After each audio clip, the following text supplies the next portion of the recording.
stand clear of the doors. Por favor, manténganse alejado de las puertas. To those guests who've just joined us, welcome. Our next stop is the Magic Kingdom. For those of you standing, please hold on to the handrails throughout our journey and stay clear of the doors. Stay clear of the doors.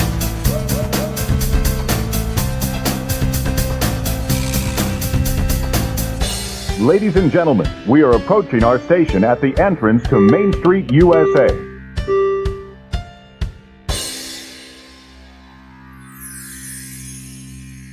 Welcome aboard the Monday Morning Monorail Podcast.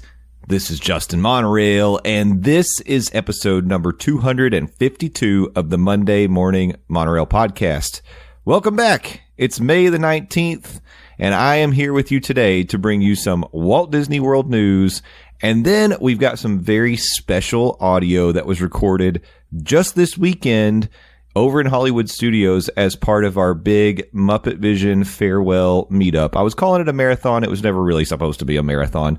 We weren't trying to break any records or accomplish any kind of, high water marks in terms of number of times we could see Muppet Vision 3D in one day, like we did with Living with the Land back when we were celebrating and participating in the Living with the Landon fundraiser event for Landon's 40th birthday. No, this was more about getting together with friends, hanging out with the Muppets, and kind of giving ourselves some time to say farewell to our dear friends, the Muppets. But we're going to get to more of that later, and then I have some very special exclusive audio I'm going to tack on the end. So you got to stay around for that, because this is outside of the normal range of the Monday Morning Monorail Podcast, our typical content, and in fact, a very special contributor makes their very first appearance on the Monday Morning Monorail Podcast. So you need to stay tuned, and that'll come at the end. But first, we do have some Walt Disney World news to get to. Don't worry, it's just me today, but I'll get through these articles real quick, and then once we get to the park audio, I'll have some friends with me. Landon and Steffers will be back next week, and we'll be back to our regularly scheduled programming at that time. But today, another special episode. We're bringing you some news, and then we've got in-park audio coming in the second half. But, I think we need to get back to our roots. Let's get to the Walt Disney World news.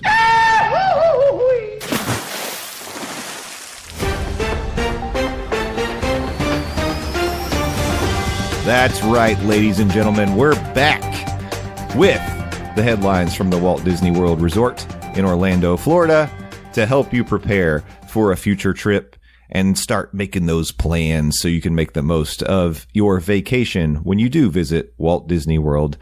I want to start by announcing, because I'm the first one announcing this, sharing the announcement that we now have a brand new passholder magnet. So this is a specifically targeted piece of news that, if you're not a pass holder, sorry. But for those who are, you can get your hands on a brand new pass holder magnet, and Disney sort of built up some anticipation before they released this magnet. It's the first time this character's been on a pass holder magnet, and it's very, very cool. We now know that this limited time, limited supply magnet stars Maleficent herself, probably celebrating the fact that just in a matter of 10 days or so, she is going to be part of a brand new show over in Disney's Hollywood Studios. But yes, Maleficent is on the new pass holder magnet, which if you are a pass holder, you can get for free.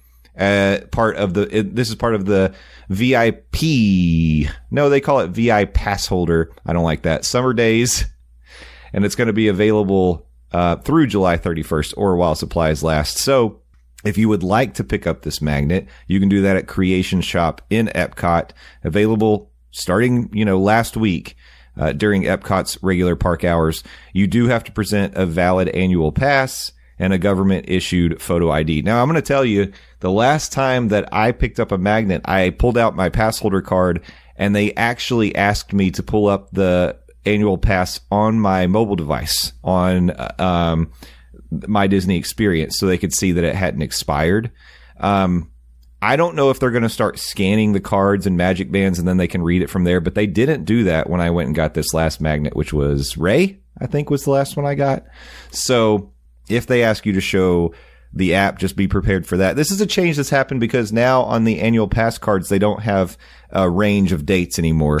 It used to be that it would be like from 2024, 2025, or, it was years. It wasn't like a specific month. And I'd run into the problem in the past where my pass was still valid, but the date had passed on the pass. The date had passed on the pass. But now I have run into it multiple times. Getting your pass holder discount in restaurants, getting your pass holder discount in the shop, or even getting my magnet. I couldn't just show my card because it doesn't have a date on it.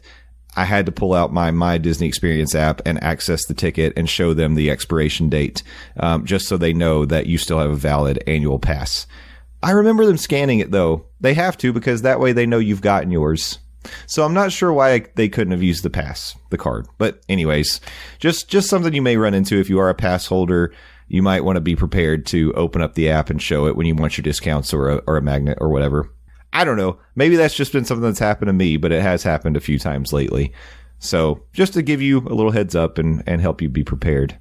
Go get that magnet. It's a good looking magnet. The D is green. The Disney World D is green. It says Walt Disney World in white down the side, and then annual pass holder in like a dark green font, all lowercase across the bottom. But Maleficent's got her cane, and she's looking deliciously devious with a little sinister look in her eyes. It's very good. I'm gonna have to run over there and pick that up ASAP.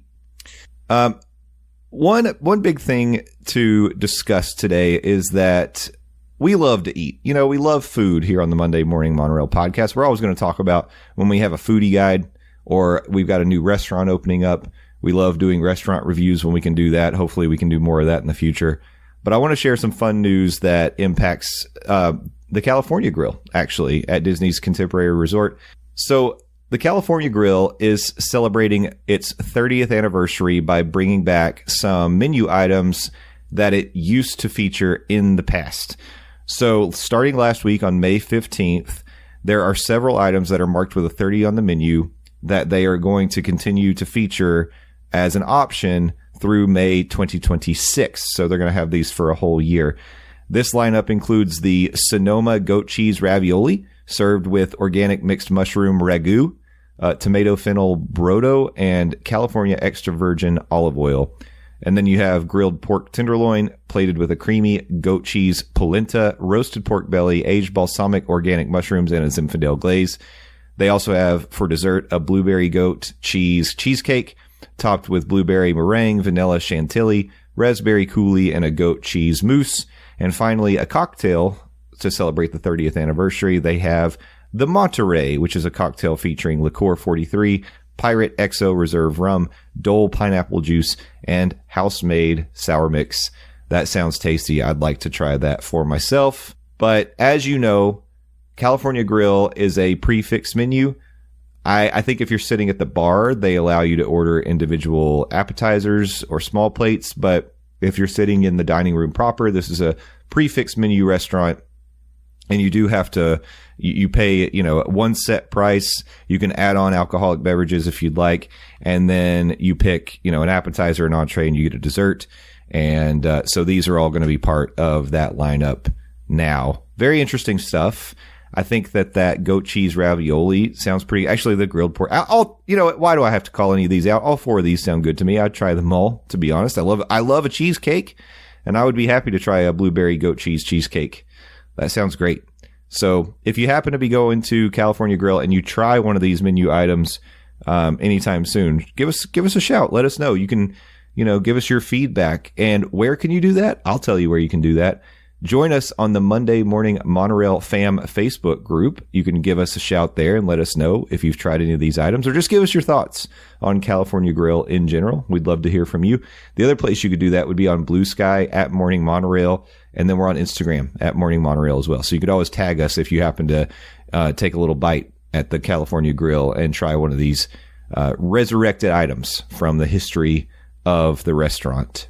Going back into the parks, I talked about it as I was walking around Magic Kingdom, but I did want to share a little bit of news about the Beak and Barrel. So this, as you know, is the Pirates of the Caribbean themed lounge that is coming to the Magic Kingdom later this year.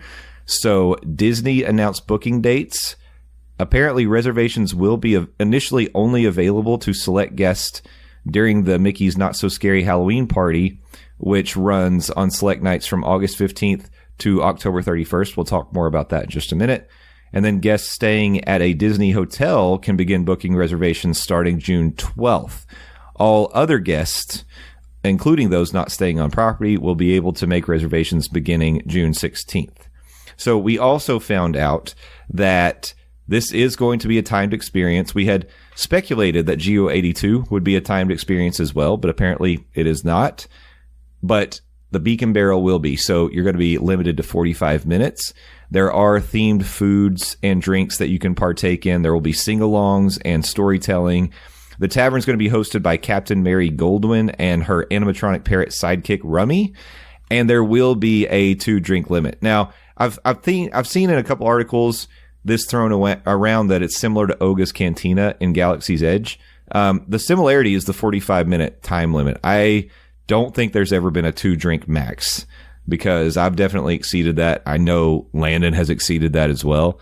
So I think that maybe that might be true for the Galaxy's Edge, the Oga's Cantina in Disneyland. I could imagine that might be the case, but 2-drink max is not the case at Oga's Cantina here in Disney World. At least if it is, it's not enforced. And who knows, maybe it won't be there either, and they'll just keep you to the 45-minute maximum. But they will have drinks, but you have to consume them in the Beak and Barrel. You're not going to be able to take those away. And it will be, it'll be fun. It's going to be immersive. And as we discussed before, there's going to be 2 separate rooms. One of them that looks like it'll be a little more rowdy, a little more themed, like you might expect the Pirates Bar to be themed, is called the Mess. And then there's another room called the Captain's Quarters. It looks a little quieter, a little classier. We thought when we saw the design of the Captain's Quarters that they had tossed out the original design of the Mess room, but no, apparently that'll still be there as well. So good stuff. It looks like it's going to be a really fun, interactive experience. I hope it stays that way and they don't end up dialing it back over time like they have with Oga's Cantina. Time will tell. But going back into Epcot real quick. So I mentioned that we've got some summer VI pass holder events going on. Another thing that's going on right now, so starting June 1st, so in a couple of weeks, is the Cool Kids Summer at Walt Disney World. As part of that, there's going to be a Phineas and Ferb meet and greet in Epcot starting June 1st, 2025. You'll be able to meet them and take photos, and the location is as follows. Goofy Core at Communicore Hall. Oh no, this is just part of the sorry. This is part of the Cool Kids Summer offerings at Epcot starting June 1st. So they're going to have Goofy Core at Communicore Hall, which is an interactive play space with games, crafts, and a DJ-led dance party, and then character appearances, activities, and music geared towards younger guests. Cool Kids Summer runs from May 27th through September 1st. With new offerings debuting at Magic Kingdom, Hollywood Studios, and Animal Kingdom as well. And we do not know yet how long Phineas and Ferb will be meeting. But and as soon as we know the location, I will share that as well. But for now, I do not know, outside of just being at Epcot, where they're going to be. So, but look out for that. It's always fun when you get to meet characters that you don't normally see in the parks. And Phineas and Ferb, we talked about how they had topiaries for this year's Flower and Garden Festival, which we thought was really cool. But the fact that you're going to be able to meet them in the park, that's really cool too. So, making a strong appearance at Epcot lately. And I like that because I love that show. It's a really good show. Excited to see them back in the parks. Okay. Looking a little bit further ahead. So earlier I mentioned that there will be exclusive access to the Beak and Barrel during the Mickey's Not So Scary Halloween Party in 2025. One of the things that we now know are the full dates that the party will be available and also the date-specific pricing. One thing to note is the lowest ticket, the low end, you can still get tickets for $119, but I think that's going to be if you go in August. So like the earlier you go, the better, from a pricing standpoint, not from a temperature or weather standpoint, but $119 per adult, plus tax. But this year, the high-end ticket did extend up to $229. And that is $30 more than it was last year. So this is important to know because I believe that the most in-demand dates, of course, are going to be in October. And then as you get closer to Halloween, people are going to really want to book that day as well. So I guess Disney, knowing last year they sold out, I think every date ended up selling out of the Not So Scary Halloween Party.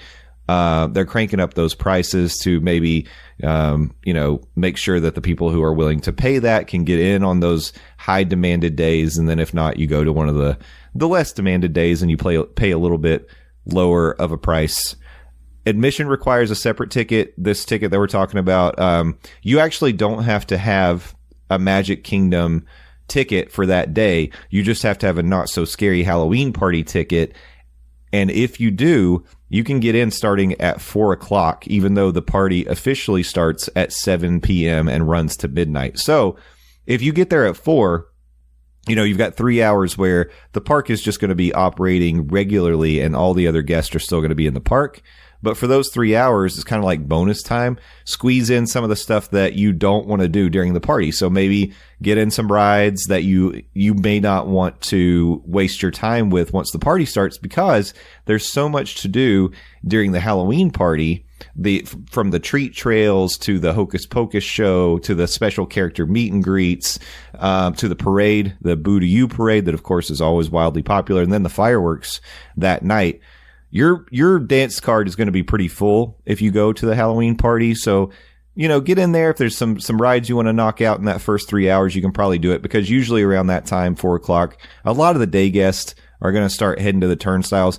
And typically, Not So Scary Halloween Party days in the Magic Kingdom are a little bit lower attended anyway, because people know they can only stay till 7. So they usually, if they're on property for a long vacation, they don't pick those days to go to Magic Kingdom. Typically, they'll go to another park on those Not So Scary Halloween Party days. That way they get their full access to Magic Kingdom until 10 or whenever they may close the park. So it's always a good idea. Take advantage of the time. I mean, you're paying top dollar for these tickets. You might as well get in. And, if you get in at 4 and you can stay till midnight, you're getting 8 hours.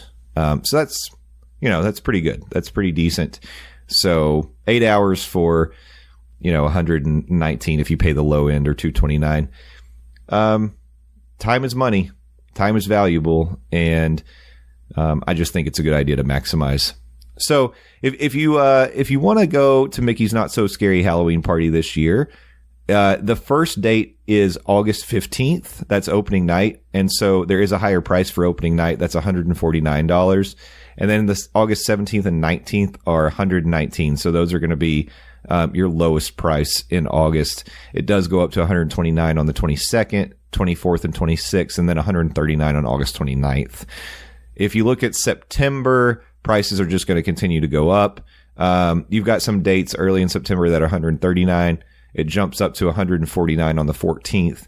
The 16th, 19th, 21st, 23rd, 25th, 26th is $159. The 28th is $169, and then September 30th is $179. Going into October, the lowest price is $179 October 2nd. It jumps up to $199 the 3rd, 10th, 13th, 14th, 16th. October 5th, 6th, 7th, 8th, 9th is $189. And then it's $209 the 17th, 19th, 23rd, 24th, 26th, 27th, 28th. And October 30th and 31st is $229. So highest demand nights, again, is $229, but the lowest in October is $179. So keep that in mind. Sometimes it doesn't necessarily feel like Halloween when you're in the park in August. It's an odd feeling, especially because you can go in costume. You're not supposed to wear any kind of mask that covers your face as an adult, but you can go in costume, and people regularly, most commonly, do go in costume to the park. It's kind of fun to see that. Some people go all out, and you can almost confuse them for cast members. And other people, they just wear like themed shirts or whatever it might be. But I say, take advantage of that. Make sure if you're going in August, you're wearing a costume that's breathable. And make sure you're well coated in the good old fashioned deodorant, because you're going to need it. Don't use anything all natural, because we know all natural means it does not work. And finally, in terms of headlines this week, let's talk about dates for the 2025 Epcot International Food and Wine Festival.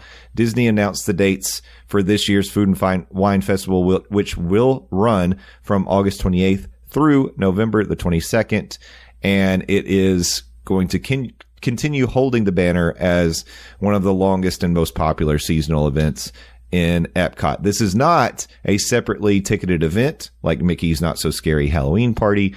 In fact, this is included with your access, your ticket that you buy for Epcot as a regular day guest. But you do pay the price when you visit one of the over 35 global marketplaces, because you do have to buy all the sweet treats, all the drinks, all the savory, delicious indulgences. You have to pay separately for all of those things. So we'll get some menus and we'll get some more details as those things develop. Of course, we will have the Eat to the Beat concert series coming back.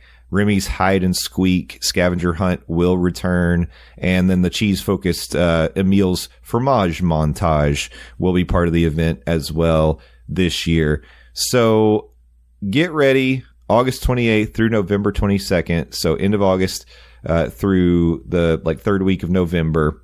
And it just shifted. Last year, I think it started on the 29th.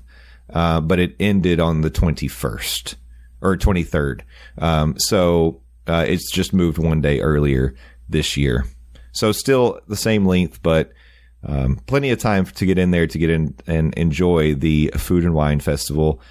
And if you've never done it before, I definitely recommend it. And as always, we've got some tips and tricks on how to best enjoy it. We'll talk about it more as we get closer, but I think one great way to do that is buying the prepaid gift card to keep you on budget. Always go in with a plan. Make sure you review those foodie guides, listen to our foodie guide episodes, and start make a list, make a priority list. Don't go in and just say you'll figure it out and you'll pick stuff up as you go, because you will definitely miss things that you wanted to try. And if you don't do the prepaid gift card, you will likely go over budget. A lot of these items end up being $10, $12, $14. And if you throw the drinks on there, you can easily spend, if you're buying for two people, you may spend $30, $40 per booth if you're not careful. So keep yourself on track, go in with a plan, and you will come out satisfied.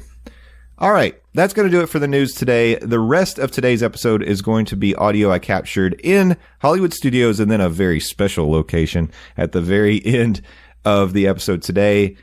I don't think I do a proper outro at the end of the last piece of audio, so I'm just going to say make sure you're following us on all the socials.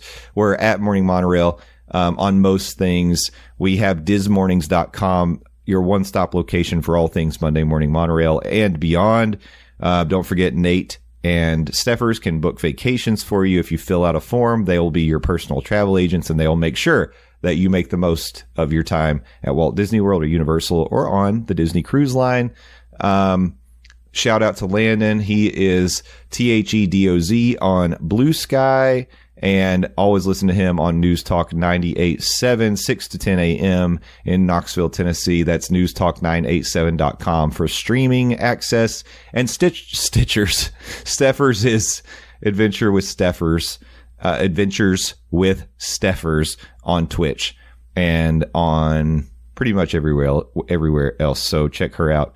Thank you all so much. Stick with us. We are now going to transition to that theme park audio. So let me throw it over to me and enjoy the rest of today's Monday Morning Monorail podcast. We're going to talk to you guys with the whole crew next week.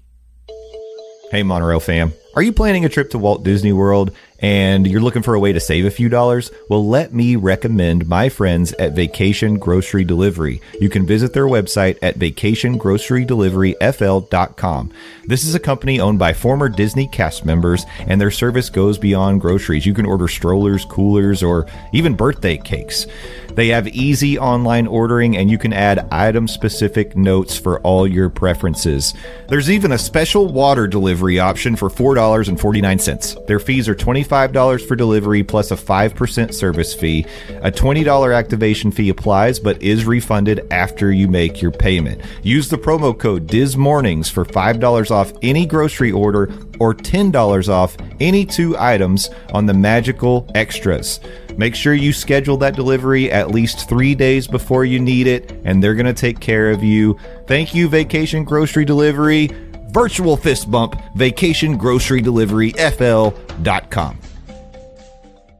What's up, Monorail fam? It's Justin Monorail, and I am sitting here reporting live from Muppet's Courtyard in Disney's Hollywood Studios. Today is May the 16th, 2025. It is exactly 34 years since the opening day of Muppet Vision 3D, and we're out here celebrating this wonderful attraction, just celebrating the Muppets in general, because as we know, in less than a month, this historic, life-changing, earth-shattering attraction, and I'm being silly, but I really mean it means a lot to me and a lot of people, is going to be closing down, I think, forever. I don't know that we'll ever get Muppet Vision back at least in its original form. Hopefully they're preserving it and we'll have it in some form or some capacity later on, but we're here. We're actually sitting in front of Pizza Rizzo. I've got a couple friends with me. It's Skipper Bob, it's Theme Park Rob, and we are just, today, the idea is we're just going to kind of like soak all this in, appreciating the Muppets. We're going to go to see Muppet Vision as many times as we can, but we just started. We had our first vision. We had our first vision of Muppet Vision, our first viewing of Muppet Vision just a minute ago, and I guess I just wanted to take a minute and get the thoughts of my friends here about just generally what do the Muppets mean to you, and what does this attraction mean to you. So Skipper Bob, I'm going to start with you. Talk about the Muppets and talk about what this attraction has meant to you, and how are you taking the news of its closure? I'm not taking it well, that's for one thing. The Muppets mean so much to me because I was raised on the original Muppet Show, and I love watching all the documentaries and all the behind-the-scenes stuff that they did on Jim Henson and everything. And it's really a piece of history, not just the Muppet Vision, but this entire area has so many different facets to it that are just in theme park lore and theme park history that I am going to miss this. It's even to our first showing of the day, I was still laughing at jokes that are well over. I have children younger than this thing, and I'm still laughing at it because the puns, they don't ever stop. I love this. Yeah. So, where would you say Muppet Vision ranks in terms of attractions that we've lost in our time since we've been coming to the parks? Because you're talking about things like World of Motion, you're talking about things like Horizons, Alien Encounter, of course, the Great Movie Ride. In terms of the impact, the Norway ride, Maelstrom. So you're killing me, Justin. Here's things that we've lost in our time, but compare the impact of losing Muppet Vision to those. Just for you personally. It's right up there. I mean, you just mentioned Maelstrom, and I remember being there on its last day, and I walked up, and I had my son with me, who was probably a year old, and we both put our hands on the plaque, and we're saying goodbye to a friend. Oh. That's what today feels like. We're saying goodbye to a friend. Yeah, definitely. All right, Rob, over to you, sir. We're talking about the Muppets, what they mean to you, what this attraction means to you, and how is the news of its demise hitting you? Yeah, it's tragic. To lose something like this. My first visit here was in 98 or 99 with my kids, and to have that memory, knowing that it's going away, it hurts. Yeah. It really does. Yeah. It hurts a lot. Did you watch the Muppet Show when it was on TV? Oh yeah, every Sunday night. Yeah. Every Sunday night. We never missed an episode. I mean, and we would watch as a family. Yeah. So that was our entertainment.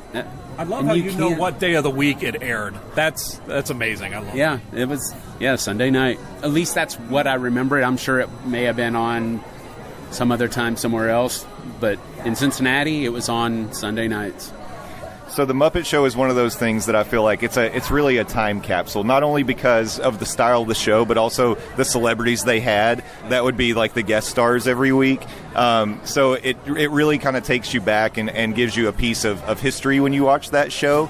But it makes me feel sad because I don't think in the world of streaming, in our ADHD culture that we have now, I don't think there's a place for a show like that anymore.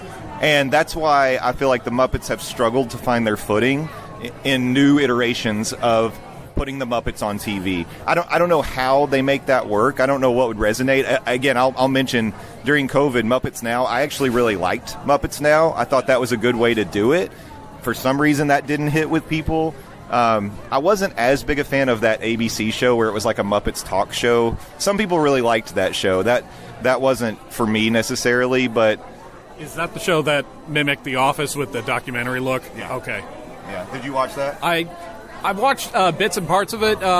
It was one of those shows I could just never remember what night it was on, so I kept constantly missing it. Yeah. Well, I think one of the problems I had with it is there was the whole storyline of Kermit and Piggy were like broken up. And I was like, I don't know that people really want that, you know. And again, I didn't follow the show to the end. Maybe it resolves pretty quickly, but in the beginning stages of it, they're on bad terms. They're broken up, and like people don't want that. They want to see Kermit and Piggy together. Sure. You know, of course, Piggy's going to beat the crap out of him, and it's an abusive relationship. But we want to see that.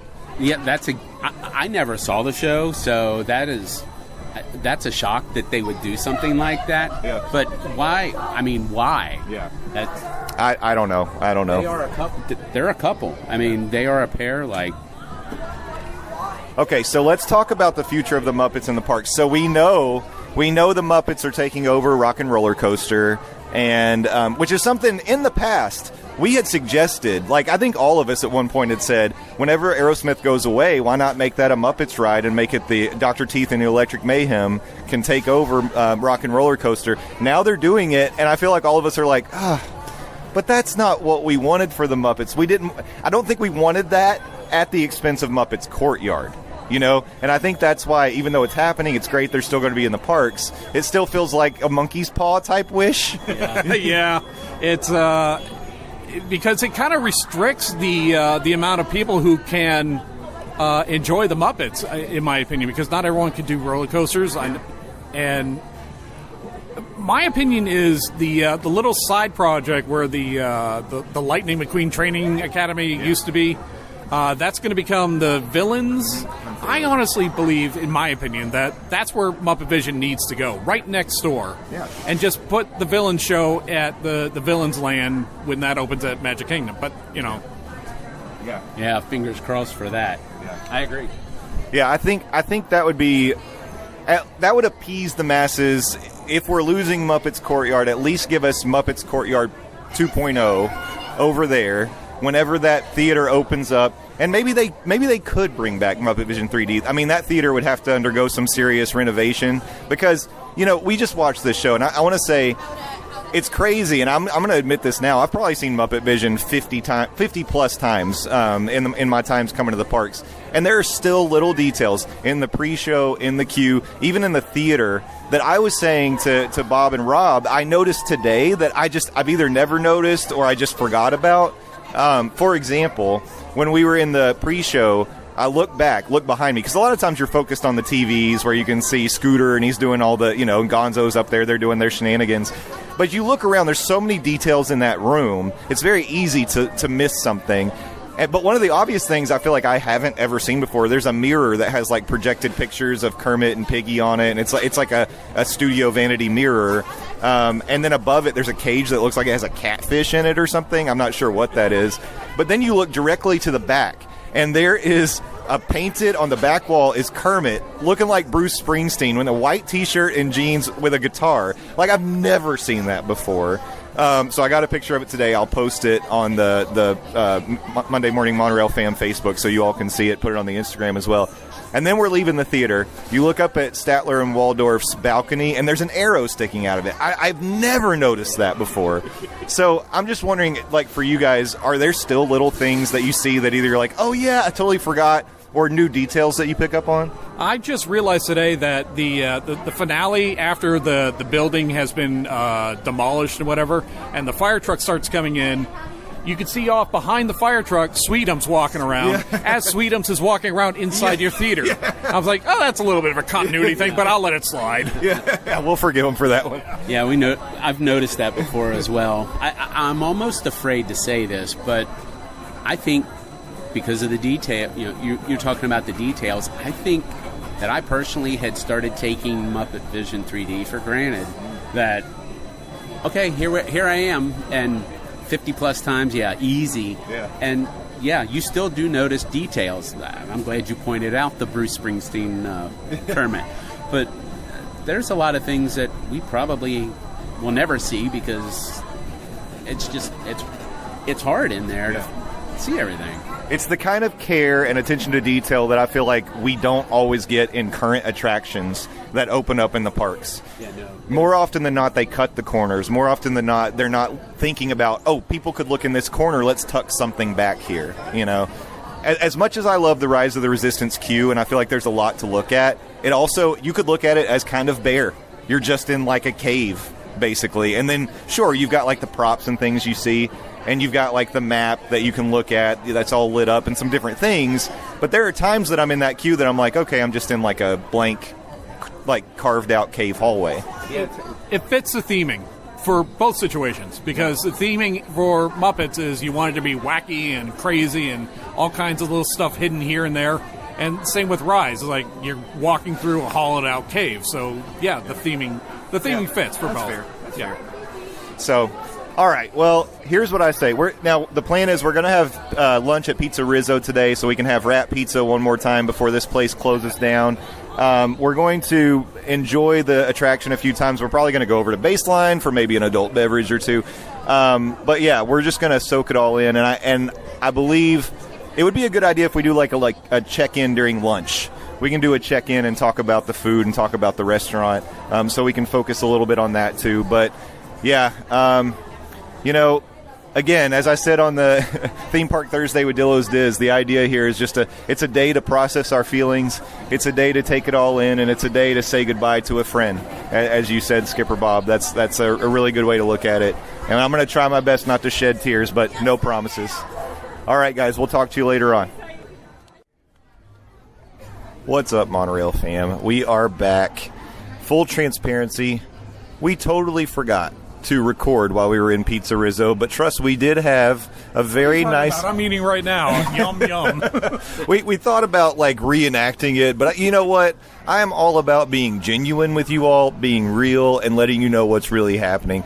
We are currently sitting on Sunset Boulevard across from the Theater of the Stars. I've got a frosty cold beer because it is a hot day. It's 94, feels like 98 right here, right now. This, you know what? I'm going to say, I think this is the hottest park. Don't you think? Compared to other Disney parks? Yeah. Yeah, there's more concrete here than other places, and even though some people say that Animal Kingdom is hotter, that's what I was going for. There's a strong breeze in Animal Kingdom compared to this place. Yeah, especially if you're walking behind me. Guys, I am gassy today. I'm just going to say, you don't want to be in that breeze. But no, I wanted to take a minute here. We're sort of wrapping up our day in Muppet's Courtyard. We've done a few things outside of Muppet's Courtyard. I don't know if that's allowed, but you know what? There's no penalty box in 2025. There are no rules anymore, so we celebrated the Muppets in the way that we know best. But I want to ask you all first, before we talk about our Pizza Rizzo lunch, how are you feeling now that we had a chance to watch Muppet Vision a few times? We spent a lot of time just in the area, taking in the details. We got some cool pictures with some cast members. They took our picture in front of Pizza Rizzo. We got a picture in front of the fountain. Do you feel like is it really hitting you yet that this might be the last time you experience Muppet Vision 3D? It hit me when they made the announcement, but our last venture through Muppet Vision, it really dawned on me, because that's the last time we're going to hear Jim Henson as Kermit. Yeah. So it's saying goodbye and farewell and toodaloo. And auf Wiedersehen. Yeah. Exactly what Bob said. It's going to be hard to not have that, to not be able to go and, one, enjoy the air conditioning. Yeah. Two, Waldorf and Statler. Oh yeah. How can you not enjoy them? I know. It's going to be a difficult transition. Yeah. When I grow up, I want to be just like those two. Well, I got news for you. You're almost there. Halfway, yeah. Yeah. We're all kind of grumpy in our old age. Some of us older than others. Anyway, I'm just going to say, I'm joking around. No, we had a good day, and I feel like we soaked it in an appropriate way. I still don't feel like it's going to hit me. Like I said this on the Theme Park Thursday podcast with Dillo's Diz, that I don't think it's really going to hit me until I come back to this park and it's gone. It's closed. And then I'll be like, ugh, I'm going to get that. I'm already, like, talking about it. It's giving me a lump in the throat right now. I'm getting verklempt. I don't want to face that reality, but that's what we're heading towards. So anyway, before we say a final goodbye to Muppet Vision and the Muppets Courtyard, we did have a lunch in Pizza Rizzo. I got the meatball sub. Skipper Bob got mushroom pizza, and then Rob also got the meatball sub. I don't think I've ever had the meatball sub before. I got to say, I did it on the recommendation of you, Skipper Bob, because the last time you had it, you said it was really good. I covered that thing in Parmesan, crushed red pepper, salt and pepper, but, like, man, it really is a solid execution of a meatball sub in a theme park. Yeah, the sauce is good. The provolone cheese is nice melty on it. And, the Parmesan and the red peppers, that really adds to it. Yeah. I like it. Yeah. Yep. The provolone's perfect. Bread's got a nice crunch to it, just a little bit. So, yeah. I feel like it's a good compliment coming from a former fireman. I bet you've had your fair share of meatball subs. So, growing up in an Italian house, too. Yeah. Not that that's a normal thing, but, yeah, I mean, we had a few of those. So, yeah, I have a high standard for Italian food. I'm using air quotes here. And it's good. Yeah. I mean, what would my mother say about it? But she's not here to defend it. So. That's true. Tell me about that mushroom pizza, Bob. How was that today? I know you said other people have said that's maybe one of the lesser appreciated menu items. So yeah, I mean, whenever someone says Disney personal pizza, the little round ones, they automatically curl up their nose. It's not exactly a fan favorite, but I thought it was pretty good. I mean, obviously it wasn't 5-star quality, but except we're at a restaurant that's prepared by a rat, so yeah.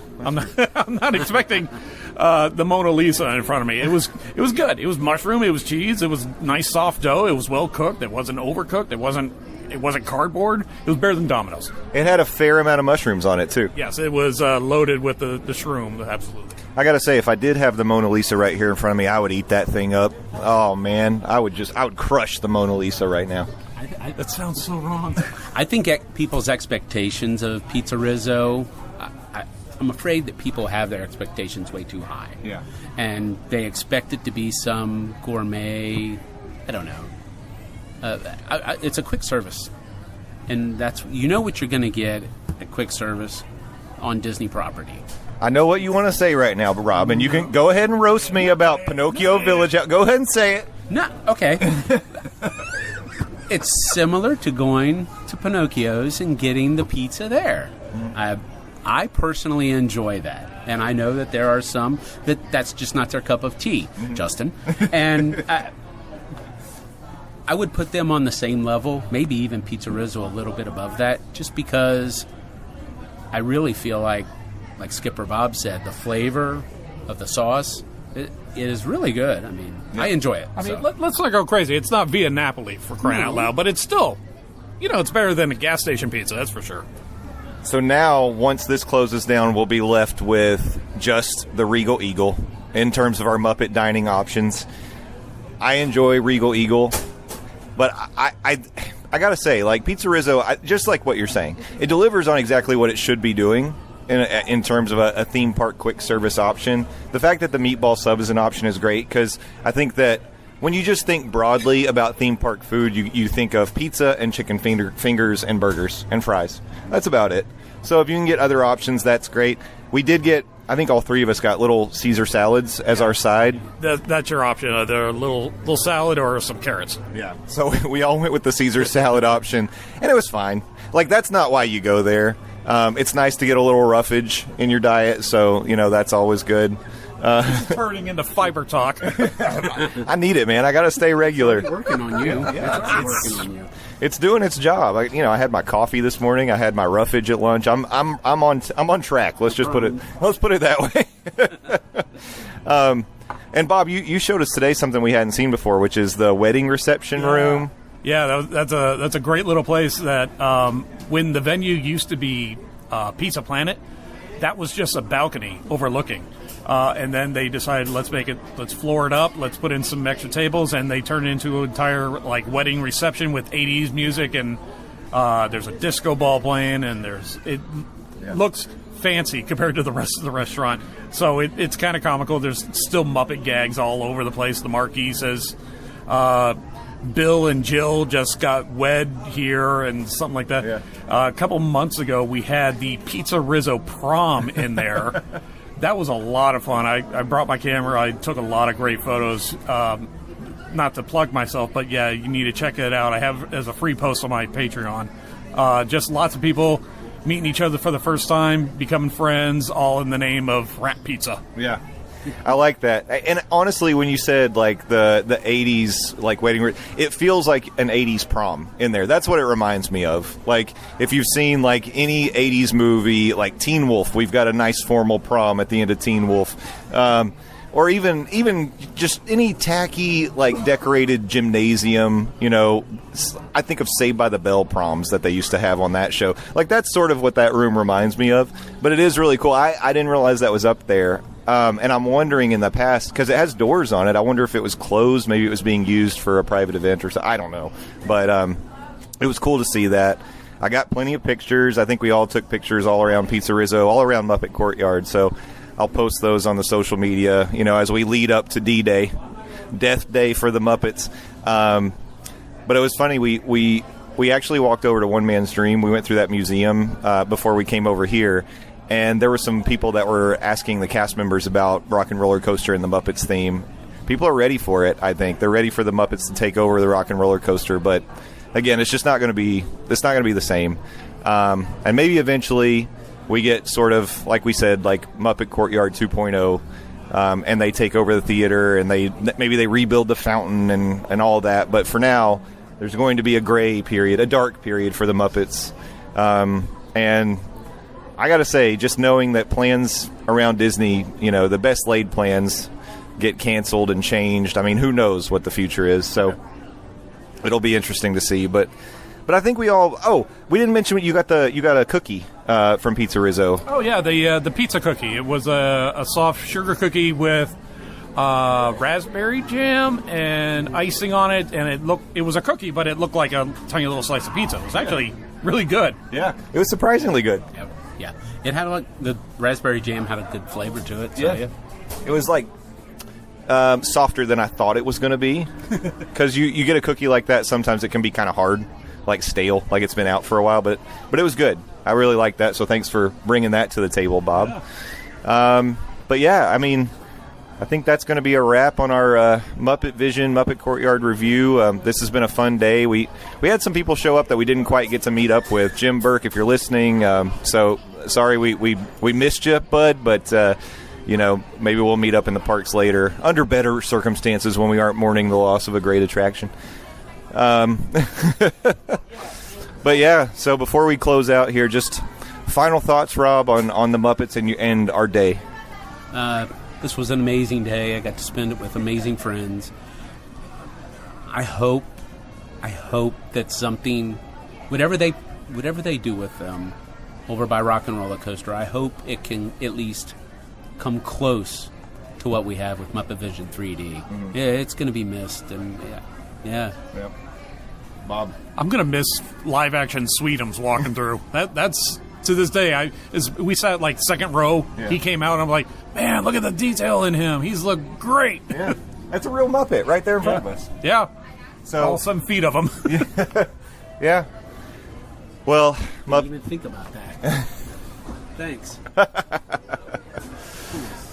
Well, Muppet Vision, we love you. We're going to miss you. It has been a good day with good friends, good company. It was nice that we could lean on each other in these hard times. But you know, we'll go on. We will go on, and we're gonna welcome the monsters with open arms. But part of me is always going to be standing in that area, just thinking what it used to be. So, all right. Well, thanks for all you've done for us, the Muppets, and we hope we see you soon. Until next time, Bob, Rob, thanks for joining me today. Oh, tell people where your Patreon is. Skipper Bob, or you just go to my Instagram. There's a link there on my website, wrhstudios.com. I know there's a link there. Okay, perfect. Cocktail Bob, where were you? You were supposed to be here. He's in sunny California. Yeah, visiting the original House of Mouse, I guess. But I guess we can forgive you. And he did come a couple days early, so make sure you're following Cocktail Bobs. He posts a lot of good content, too. But that's going to be a wrap from here. And until we talk to you next time, this has been Justin Monorail for the Muppets. Hashtag save the Muppets. Please save them. Bonus content. Hi. Justin Monorail reporting live from Gatorland, USA. This is the alligator capital of the world, and right now, Casey is going to stand on an alligator. Not a real one. Oh! Although that boy thought it was a real one. It freaked him out. But she was going to stand on it. I thought it was me. We have spent the day amongst the gators. This is my first time in this park, and this happens to be the oldest theme park in Florida. I think it opened, what did they say? 49. 49? 49. Is that right? No, I don't know. No, I think it opened in the 50s. 49, I think. But it's older than Disney World, it's older than SeaWorld, it's older than Universal. It's been around a long time. Probably started as some little kitschy roadside attraction. It's basically still that. But they've added to it over the years. We're actually walking by some parakeets right now. Those are actual parrots. They're actual parrots. Yeah, those are big parrots. If you took a picture. These are named Harley and Woodstock. We were walking by one earlier named Holly, and she actually said hello to us. Holly is still over there. She's kind of pinkish. She almost looks like those greater flamingos at Animal Kingdom. But we saw two different shows. We saw like a Close Encounters show today, and then we saw I don't even know what the other show was called. We saw two exciting shows where they were handling dangerous creatures and getting the crowd involved, which is never a good idea. Did you hear that guy? I think that might have been Tequila yelling at us. Tequila's had enough. Or Kiowa. But this has been a fun day doing something. Skittles. What are you doing? So Skittles is most likely to sing opera when excited and say, "Hi Skittles, what you doing? Well, hi," and then get low and flap her wings when excited. So let's see if we can get Skittles to say, "Hi Skittles." Skittles is cleaning. Skittles. Hi, Skittles. Hi Skittles. No, she's like, yeah, she's cleaning herself right now.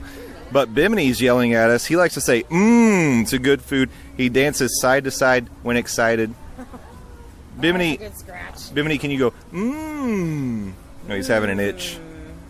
Bimini, this is great for an audio format here. We need you to say something. Also, I don't think what you're doing with your tongue is appropriate. Bimini, say hello. Hello. He just shook his head no. No, he said something. What are you saying? You got an itch? All right. We won't bother Bimini. Casey, this is your first time at Gatorland. What are your thoughts of this park? I love it. That's it? That's all you have to say? That's it. Short and sweet, concise, to the point.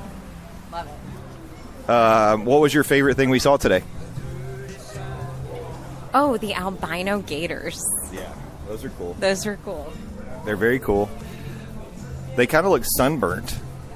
They have to keep them in shade because they will get sunburnt. They, just like me, they're very pale skinned and they burst into flame if they're out in the sun. So, you know what's going to happen is this music they're playing here is like copywritten music. So as I'm playing this on the podcast, it's going to flag it. Oh no. Yeah, but maybe you can't hear that too well. They got a lot of snacks, a lot of drinks. There's actually a craft beer bar here. There's it wasn't open today. It's so burnt. That is a pink gator. They've got an aviary. They have a zip line. We didn't do the zip line today.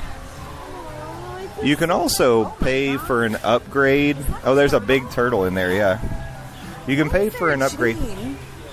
There's just like a rogue chain. Who broke out? Well, that's what we're here to find out. We're going to find who broke out of the albino alligator enclosure. It's a caper. There's a swamp walk. We did the swamp walk. We saw spiders. Spiders. We saw the spiders. We saw them. We didn't see any snakes. We did see some snapping turtles. There's a lot of people in the aviary. I don't know why they're in there. Oh, they've got food. They're like feeding the birds. You know, this might not be a shock to anybody around here, but there are a lot of gators in this park.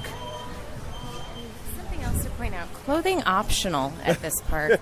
Very Florida man experience. Authentic. Yeah. Come check it out. That's true. It feels like a very authentic Florida experience. We also I saw a man smoking a stogie walking around the park, which is not something, you're not going to see that at Walt Disney World. Certainly not. But wow, really immerses you in the culture. Yeah. It's funny. They in the shows, like the hosts of the shows, they poke fun at the big theme parks, as they should. We saw emus. We saw capybaras. They've got a petting zoo over here. Capybara? Where was I? You were there. We didn't go in, but we saw it. We've seen photos of them. We've not actually seen the animal. The reason we came here today, though, actually, was because I'm just moving on from that. I saw photos. I saw their enclosure. It's fine. We came here today because it's the Gator Palooza. This is their, 6th annual Gator Palooza.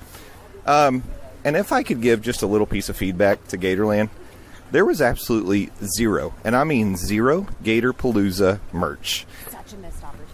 Yeah, I don't know how you make that choice, but it really feels like that was a huge oversight. We went all over the park trying to find Gator Palooza merch.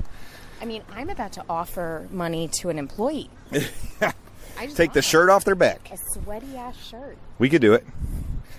But we did get to watch the Florida Man competition. Well, what the was that bird? We thought, oh, that's an edit. That was like a dinosaur. So right now we're walking across. This is like a raised up bridge over to the breeding grounds, and they've got a tower. It's like a 3-level tower. Can we go to the top real quick? There's a lot of steps here, much like Epic Universe. Not as many. There's a lot of steps at Gatorland, but we're going up to the top of this tower. So this is where they did the Florida Man competition, and basically they had 2 groups of 3 people in these. I don't know. They looked to me like they were like horse feeding troughs that they had made seaworthy, and they were racing. They had to race around these banners that are in the breeding grounds, which are full of gators who are, I mean, if they're in the breeding grounds, I have to imagine these are the sauciest kind of gators. Oh, yep. And all the while, people were throwing hot dogs. People were literally throwing hot dogs at the gators and the people in the boats. Look at that really dark colored gator over there. That's cool. It looks solid black. So in one of the shows, they asked the audience, what color are gators? I mean, this is a confusing question. Casey yells out green. And the guy says, yeah, black. They're black. Which, makes sense. I'll be honest. I would have said green, too. I just didn't volunteer an answer in that one. Oh, and in the Close Encounters show, they asked people to raise their hands if they're afraid of things or animals. So, of course, everyone should have raised their hand. No, but you're, especially scared of spiders. Yes, I'm especially scared of spiders. Scared. I'm scared. I'm especially scared of spiders. No. And it turned out that if you did raise your hand, there was a chance you were going to be picked, and they'd bring you this box, a mystery box that had a creature inside. I'm really disappointed that you weren't selected. There was a woman 2 rows in front of me that got picked because she raised her hand, and her box had tarantulas in it, and she was supposed to reach in and pull the tarantulas out. Now, she didn't have to reach in the box, but they did have her kind of stand with her eyes closed and put her hands out, and they put tarantulas on her. Oh, I loved it, though. She was a different breed. Shout out to Evelyn from Texas. Yeah, that'll do it to you. Yeah. I would have had a heart attack if that had happened to me. I honestly probably would have peed and cried. Oh, look at him. He's going into the woods, that guy. Oh, he's like, I'm out, guys. See ya. And then these 2 are naked. Yeah, there's some gator extracurricular activity going on in the breeding grounds right now. So just looking out, these are huge, by the way. These are the biggest freaking gators I've ever seen. And just looking out. Like that one right below us is just ready for us. I think if I had to venture a guess, I'm looking at probably 30, 40 gators. And people were paddling makeshift boats through this water while hot dogs were being launched. But they were I don't know if you caught it, but one of the guys fully checked a gator in his snoot with his little oar. Did he? I didn't Yes. see. Because I think he was like, bro, I know I smell like hot dogs. You can't eat me. I'm doing a competition, and like checked him. I don't know if these were just random. How did you sign up to be part of the Florida Man competition? Oh, you have to work here. I feel like I there's think no those were- chance. yeah. They're not just the liability insurance alone would be insane. Yeah, I agree. But I know a lot of people that would volunteer, especially from my hometown. Hands down, they would. I don't they think would I make would do their it. own little, it would be kind of like that competition that they have with Red Bull, where it's like Yeah. Red Bull gives you wings. The flug and tog. then- Yeah. yeah, but you could do it with gators. Yeah. Oh, I started to say this earlier. So we paid Florida resident general admission for two of us. It was less than $37. It was maybe $35, $36. You paid. I think it was exactly $37. It was exactly 37. 37. So, but that's pretty cheap. Happy you. It's Clerks. You asked your own. It's a reference to Clerks. Ridiculous. But like we got in here for $37. This has been a really fun day. It has. No, they don't sell hot dogs, though. Like, there were that's multiple true. people who commented about the fact that there were no hot dogs. Instead, they were just throwing them all at the gators. That's interesting. That's a good point. It's weird, right? And we saw a lot of hot dogs being thrown around. Like, a lot. Yeah. I was going to pull out my map real quick 'cause I can't remember the name of the restaurant. We ate it there at quick Pearls. service. Is it Pearls? Good food. Yeah, multiple O's. Yeah. And I actually had a Gator Bite Po' Boy sandwich. You don't have to say po' boy sandwich. A po' boy implies that it's a sandwich, you idiot. Okay. It was a po' boy sandwich. And it was good. It had a spicy po' boy sauce. A remoulade, if you will. A remoulade. Remoulade. It was good. Casey had the all-American cheeseburger, and it was fine. Bless it. They had fries. The fries were actually pretty good. Fries were all right. Not overly salted, which was nice. Yeah. So check out Pearls. I gotta say, if you're in Florida, you're looking in You the have Orlando. to check out Pearls, though. There's literally nowhere else to eat here. No, that's right. Well, no, you could get like pretzels or. Actually, we did find other Oh, food. the other stand did look a lot better. There was dos empanadas. Dos empanadas. Yeah. Give me dos empanadas. So there were other options. It's kind of peaceful up here now that everybody's cleared out. We're on the top of this tower and nobody's around. It's kind of romantic watching the Oh. gators. Ooh, We're in the la la. breeding ground. Yep, and look at all those birds. We're looking at all these birds. Look at all those birds. And now we're going to watch some random people zip Oh, line. we're watching the zip line. And last time, what did you say it I thought it was a sounded like when they- chainsaw. I think it was just an overweight gentleman going down this Oh. Well, when we first came in the park, I gotta say, this is a chaotic park. This is so chaotic, but it's so Florida. Like, Yeah. it's so authentic. And so we walk in, we hear like over amplified like audio, people just yelling. We didn't know what were people were yelling From about. multiple directions, too, Yeah. which was weird. And then I hear what I thought was a chainsaw, and it wasn't. It was a guy going over a zip line. I was like, but I would believe. I thought it was a chainsaw show. What happened over there? They're all like biting each other, but like in an affectionate way. I think it's a little game that they like to play in the breeding grounds. I mean, you know, I kind of like to get a little nibble in myself. But yeah, That so one sounds a bit like a chainsaw. see, that's what I'm saying. This park is it feels very outdoorsy. We're one with nature. We're one. Because there's literally nowhere inside. What are you talking about? We met the Florida skunk ape. I don't know if I mentioned. Amazing. It was so cool. He was so nice. He was nice. He was a gentleman. He was wearing a shirt. So, Well, but he got a shirt. They don't did sell I the say? shirts. You did. You talked about the merch. Okay, Massive big oversight. missed opportunity. Dissed opportunity. That crane is just like it is strutting into the water and it's going to get eaten. Well, it just eats. Look at this gator. It's going over. This gator is making a move on Honestly, that I crane. would love to see that. I don't think it is. I don't think it's No, he going to is. get in there. He's going hunting. so He's- slow. Exactly. You gotta take it slow. He's not trying to make any ripples in the water. He's easing. Oh no, he's turning away. Did you read that here in the park? Yeah. You didn't. You didn't read any of the signs. I saw you. I read more of the signs. Oh, I read signs. I don't know. I can read. I don't read. But what a day. What a day. What a day. I think I have a sunburn. Well, yeah, you might. Do I? No, you were really good about your sunscreen application. I bought a hat as well. Very cool hat. So, if you find yourself in Florida, specifically in Kissimmee, you're looking for something to do that's not Disney World, not Universal. I mean, technically it's Kissimmee, so it kind of is outside of Orlando. But Kissimmee is so great. Kissimmee's great. It's nice.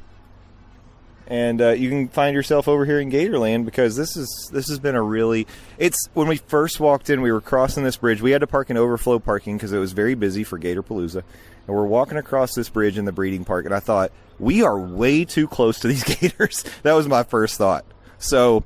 They seem very well fed, though. Like, they don't seem interested in us at all. Well, and they, especially now, because there were probably 1,000 hot dogs that were thrown into the water. Oh, they are for sure going to have IBS. So, like, I would not want to be living in this lake, especially if you're a fish. The debris that they're going to have to deal with after Gatorpalooza. Yeah. Gross. Yeah, it's going to be real gross. Is that what's going on? See, there's like a cloud of brown around this alligator. And look, that looks like a log just floating over there. Okay. So that's going to do it for our live report from Gatorland. Look, those are those weird birds. This has been Justin Monorail and Casey. Why did you say my name like that? Because I don't have a nickname for you for the podcast. You're just... you didn't have to air that. No, you're going to have to cut that. Okay. But, yeah, check out Gatorland.